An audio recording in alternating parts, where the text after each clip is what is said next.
her friend, Wibka, she looked at me and she said, she's on cloud nine. She's totally on cloud nine. She never thought in the world she was going to be able to do this. And she's over the moon. And that like made me feel really great. So Wibka said, you should coach. And I says, I don't, I got a couple of races here and there. I never really podiumed or anything. I said, I don't really have any credits. And she goes, next month you will, because I was doing the Ironman. So, and that's when I went to work. And after the Ironman, I ended up getting picked up by some running stores to do like little clinics, 8-week clinics. And then it just grew. It just grew from there. And what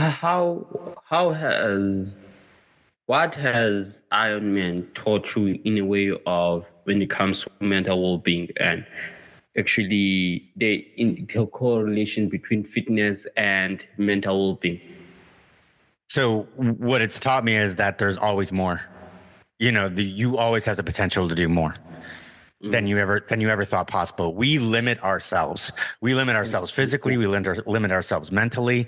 We completely and emotionally. We have no idea what our potential is. Nobody extends it to that point. We get to a point where we're comfortable. And I'm the same way. And I still find myself doing that. We don't know where that edge is. There's so much more potential than we ever thought possible. But it's believing that, going, no, I can do one more step. I can keep going. I can keep moving. There's been numerous times where I've come out of the swim and I've been on the bike at mile 25, where, it's 112 miles. At 25, where, it comes up in my brain for a few seconds that it's like, oh my God, I can't believe I'm on this. My legs hurt. My butt hurts. Everything seems to, it hurts. I says, and then all of a sudden, because of that, I'm like, God, I'm only on mile 25. I thought I had a decent swim, and all of a sudden I'm feeling like this at mile 25. What's going on? What makes you believe that you're supposed to be on this bike right now? Who do you think you are, minus, and that comes up for a couple of seconds. And then I'm like, I've done this before. Or wait a second, I'm just going to keep, what do you mean? I've done this. I've never quit anything in my life. It doesn't matter where I am. I've never quit anything. What makes you think you're going to quit now? What makes you think you're going to allow yourself to quit now? So you pour on a little bit more. You pour on a little bit more. Before you know it, the pain goes away. You figured out a new technique or what you were missing. Most of the time, if it's happening at mile 25, it's because I haven't eaten enough. Mm-hmm. So, so it's like, okay, well, let's take in some gels. Let's make sure we get some hydration going. Let's pull it out. Let's spin our legs a little bit and let's see if we can get some blood moving. And then usually it goes away. It comes back again. That pain, that everything else comes again. But then I remember what happened at mile 25 and I'm going, well, I did it back then. I'll do it. Keep doing it. I'm just going to keep doing it, So it's that potential, that I know that there's more there, the person in our space, the self-development space, that is the one that I look up to, is David Goggins. So David Goggins has made it his mission to find out what his body can take, to push back everything in his mind. Now, if you read his books, you find out that he's had the same issue. He's had those same issues where he starts to doubt himself, especially in the second book, and where he talks about his relationship, where he actually has two different personas within himself. When he starts to talk in a negative about himself, that's David. But when he's on top of it and he starts to fire on all cylinders, that's Goggins. So he's put himself into these two different personas. And he's like, I recognize that. Oh, wait, David's on top. Nope. Goggins needs to take over, and we need to crush this. So that's how he has perceived it. But yeah, if you read his books, you listen to the audios, he'll tell you that there's been more than a few times that he's had those same thoughts. And I'm telling you, if David Goggins has those thoughts, This guy that has done more, faster, better, than most people. If he still has those thoughts, then obviously, the average human has those thoughts too. How do you get past it? Is because you have more than you ever thought possible. Mm-hmm. And it goes back to something that he mentioned, whereas he said that instead of actually using music, he uses the self-doubts that he has. He recalls them and listens to them. And it's quite, David Goggins is someone that I myself, I would say, look up to in a way, because David has taught me a lot, and it's something that I realize he teaches us the fact that just because something is hard doesn't mean that you shouldn't do it. It doesn't mean that the fact that this thing is hard, lifting the weights, it's hard. But what are you going to do about that? And I feel like people don't ask themselves that whenever something is hard, what am I going to do about that? Will I be able to actually push through it or just let it go? Same goes with me when I started lifting weights, and I haven't lifted for some quite a time now, because most of the time I'm working, and after work I'm doing this podcasting. It's quite difficult, and being able to record 5 episodes per day every Monday to Thursday is quite a difficult thing to do. But I'm not saying that as an excuse, but in a way I have need to find again my time to go back to the gym. There were times that I lifted the weight and it was hard. I don't want to lie, it was hard, but I don't know what I told myself, but there's something that I told myself, that I need to lift this. And even I don't care how heavy it is, but I make it my job to actually lift it. And so at some point that I realized, I'll flip. I woke after the gym as tired, and not knowing, not able to actually work.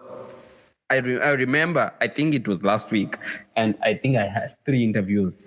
And before I started doing these interviews, I went to the gym, and when I came back, my legs were hurting, and I had this feeling, I'm gonna reschedule my interviews. But there was a voice telling me that you should continue doing it. And I feel like that's where resilience plays a role. Same goes with podcasting. When you start, it's easy to actually stop saying that, no, I won't release this week, I won't release for this couple of days, and it's easy. But whenever you invested, same goes with lifting weights, whenever you invested, you can't say, you can't actually do it. You can't actually say, I'm not going to do it this month, I'm not going to be going to the gym this month, I won't be able to go to the gym today. It is my sole responsibility to tell myself that it's my sole responsibility to keep on going. And something that I was listening to the Modern Wisdom podcast, and Chris Williamson had Alexa Mose, where he said that some people actually has excuses when it comes to not doing things, of saying that I'm depressed, I can't do this, I have suffered this and this and this. And Alexa Mose says that and that end is quite important, because when you ask a person and they can't respond, they always have these excuses of not doing this thing. But if you continue this thing, even though you are tired, you will eventually see the results of that certain thing.